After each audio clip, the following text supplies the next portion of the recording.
À l'époque, c'était une copropriété.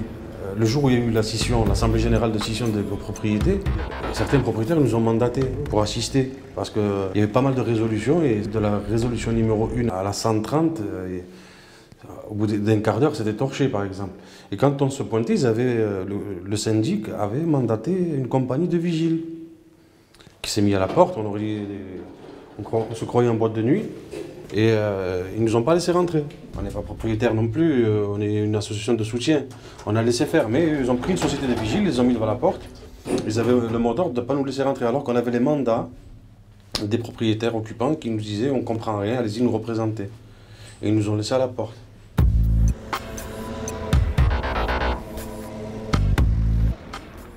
La Serme, elle a acheté le petit bain. Il y a quelques propriétaires occupants qui y sont là pour rien faire. Rien. Comme il y a un programme de rénovation urbaine, il y a des démolitions et des reconstructions. Donc qui dit démolition et reconstruction, dit expropriation. Plus les propriétaires occupants payaient, plus ils avaient un ras-le-bol et plus c'était facile pour négocier et vendre leurs biens. Ça ne dérangeait personne qu'un propriétaire occupant basculait du statut de propriétaire à celui de locataire. Qui nous laisse tranquille. Qui ne casse pas les reins avec les charges. Je parle pour moi. Qui ne me pousse pas à me faire payer les charges chères pour vendre mon appartement, mais je ne le vends pas. La somme qu'on proposait à un propriétaire occupant pour un type 4, on lui proposait une enveloppe entre 35 000 ou 40 000 euros, selon s'il avait besoin d'être relogé dans le parc social ou selon s'il se débrouillait pour se reloger. Alors il m'a dit, bon, tu ne veux pas vendre,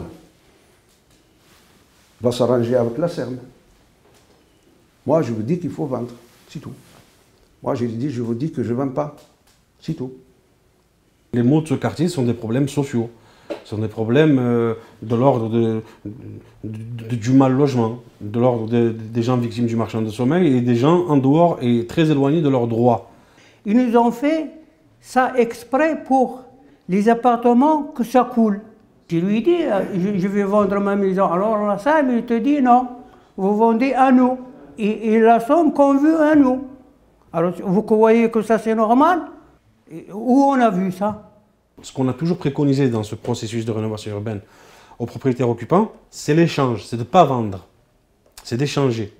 Parce que quand on vend au prix de domaine, ça aura des pâquerettes et les gens ils se font avoir.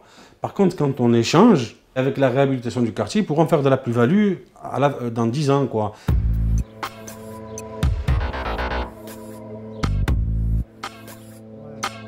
Le syndic, il marchera, à mon avis, ou pas, quand on sortira de ce programme de rénovation urbaine, quand on y sera à la fin. Je pense qu'on en est encore loin. C'est des enjeux qui sont liés spécifiquement à l'opération de rénovation urbaine, qui est beaucoup plus une opération foncière qu'une opération sociale.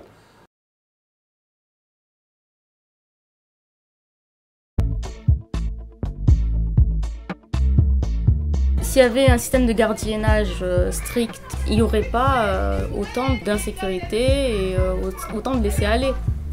Donc ça peut venir du conseil syndical. Si le conseil syndical ils élisaient quelqu'un qui était fiable, quelqu'un de crédible, quelqu'un qui fasse un vrai gardiennage, ben, il y aurait moins de squattage, il n'y aurait pas l'immeuble D qui est squatté, cassé, délabré, insalubre.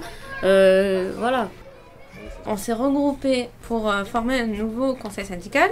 Et donc, on a réussi à virer l'ancien syndic, à reprendre tout depuis le début avec le nouveau syndic. Et on allait toquer à chaque porte.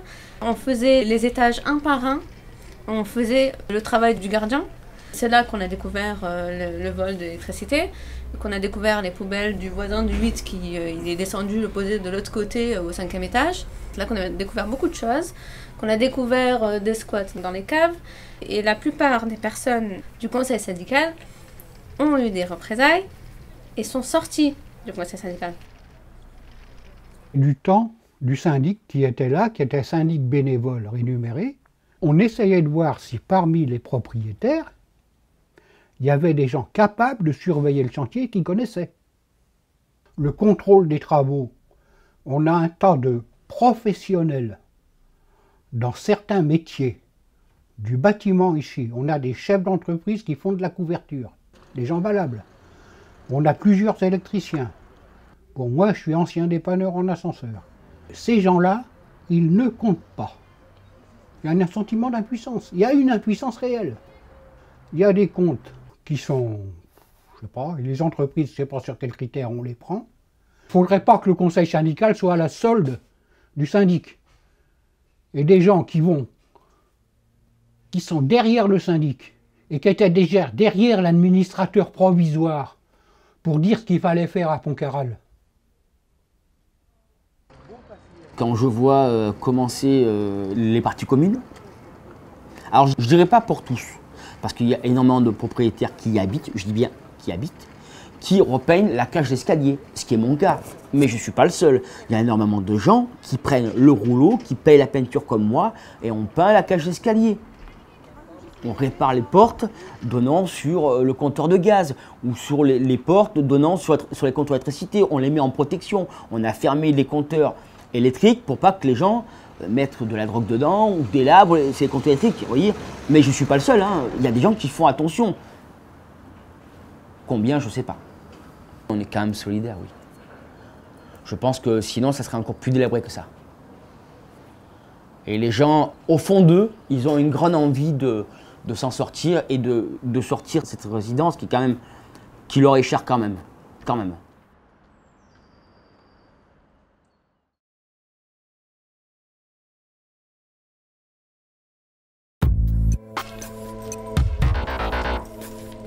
Il y a beaucoup de choses qui ont changé.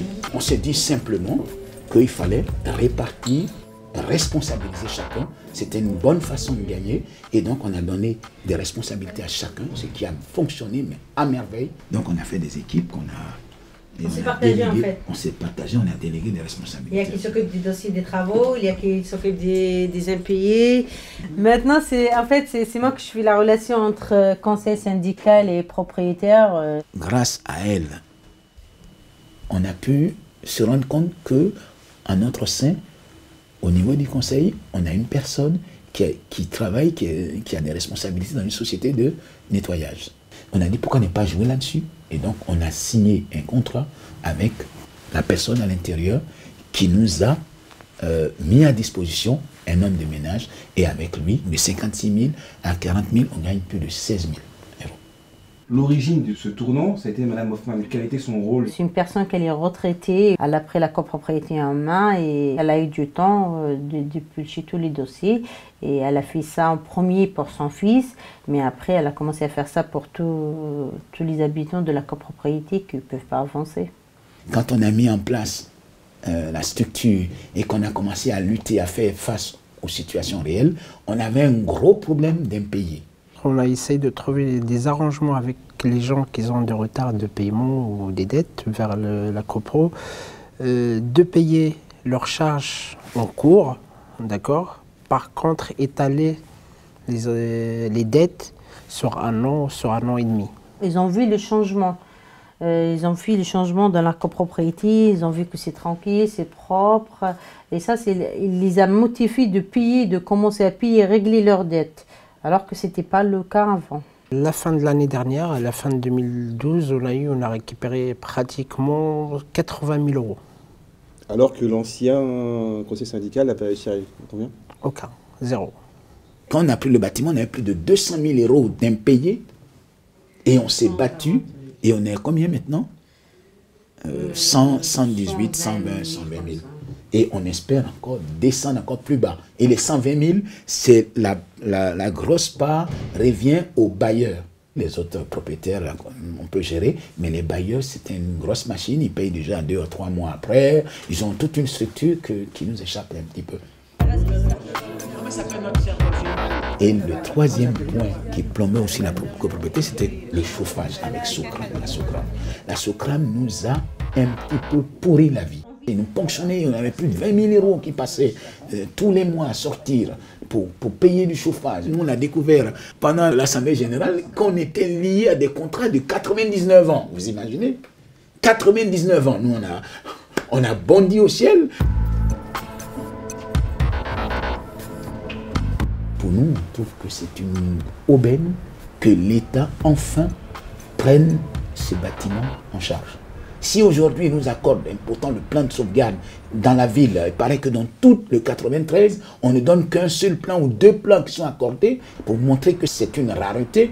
Et si effectivement on arrive à ça, c'est qu'ils ont vu notre bonne volonté. Il faut la mobilisation de l'ensemble des copropriétaires pour réussir, c'est indispensable.